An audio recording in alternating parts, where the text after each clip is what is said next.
सनातन धर्म के माने वाला कियो एहन व्यक्ति नहीं हैत जे कि सूर्य के जल अर्पित नहीं करैत हैत। अपन हिंदू धर्म में सब कियो लए सूर्य के जल अर्पित केनाइ एकटा नियम अछि। जे कियो बेसी पूजा पाठ नहीं करैत छथि ओहो कम से कम 1 लोटा जल सूर्य के अर्पित जरूर करैत छथि। सूर्य के जल अर्पित कोना करी? सूर्य के जल चढ़ौला से जीवन में की परिवर्तन हैत?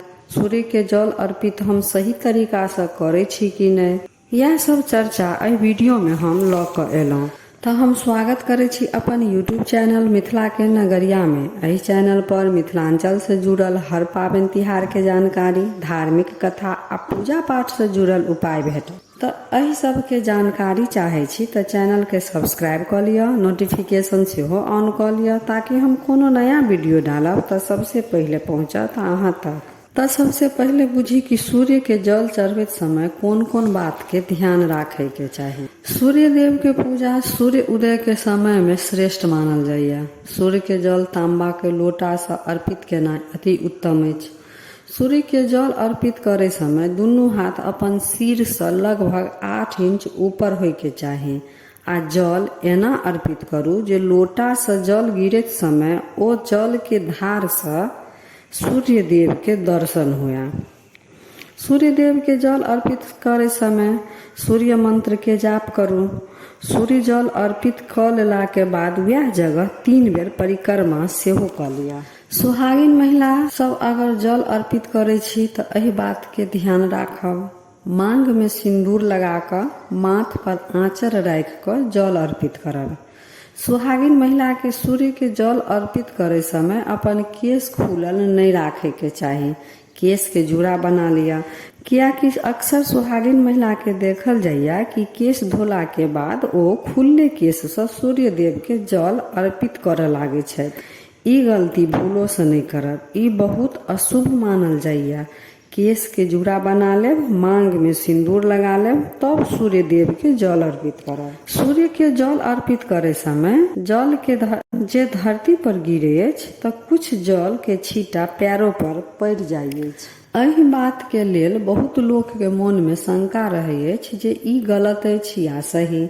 लेकिन जल के छींटा पैर पर पड़ जाइया कोनो गलत बात नहीं अछि। ओ जल जखन जमीन पर पड़त तब पैर पर पड़बे करत। एकरा सूर्य भगवान के आशीर्वाद बुझी। हाँ, एहि बात के ध्यान राखी जे जमीन पर गिरल जल के नांगब नहीं। आ जतऽ जमीन पर जल चढ़ावे के व्यवस्था नहीं हैत ओ थाली, परात या बाल्टीन कुछ राख कऽ जल सूर्य देव के अर्पित कऽ कऽ ओहि जल के कोनो गमला में दऽ देब। तो ई सब बात के सूर्य के जल अर्पित करे समय ध्यान राखब। आब सूर्य के जल अर्पित केला से जीवन में की परिवर्तन हैत सेहो बुझ लिया। सूर्य के जल अर्पित केला से सबसे पहले चेहरा पर कांति आयत, चेहरा पर निखार आयत, मन में विश्वास आयत, दृढ़ संकल्प ले के क्षमता बढ़त, बुद्धि तेज हैत, मन शांत रहत, आँख के रोशनी सेहो बढ़त। अगर कुंडली में सूर्य दोष अछि तो सूर्य मजबूत है। अगर किनको विवाह में अड़चन आबि रहल अछि तऽ जल में 1 चुटकी हल्दी डालि कऽ सूर्य के जल अर्पित केला से विवाह में आबि रहल बाधा समाप्त हैत। जल में कुमकुम, अक्षत आ लाल फूल दऽ कऽ सूर्य के जल अर्पित करब तऽ घर में सुख समृद्धि आयत।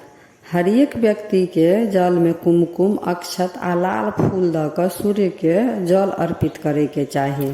अगर विद्यार्थी छी तो सूर्य उदय के समय 24 बेर गायत्री मंत्र के जाप करैत सूर्य के जल अर्पित करब तो बुद्धि तेज हैत, याद करे के क्षमता बढ़त, याद कैल चीज बिसरब नहीं। हर एक माता पिता के जिनका विद्यार्थी छनि ओ 12 बरस के बाद सूर्य उदय के समय सूर्य के जल अर्पित करे के आदत लगाबऽ के चाही। एहि नियम से विद्यार्थी के जीवन में हर मुश्किल से लड़े के शक्ति भेटत आ सही फैसला लेबऽ में, दृढ़ संकल्प लेबऽ में सहायता भेटत आ हुनकर भविष्य नीक बनत। सरकारी नौकरी, मान सम्मान चाहे छी तऽ जल में गंगा जल, रक्त चंदन आ दुर्वा डालि कऽ सूर्य के जल अर्पित करू आ ओम घृणी सूर्याय नमः मंत्र के कम से कम 21 बेर जाप करू। तऽ ई छल सूर्य पूजा के कुछ विशेष नियम, कुछ उपाय जे सूर्य पूजा के समय एहि बात के जरूर ध्यान में राखब।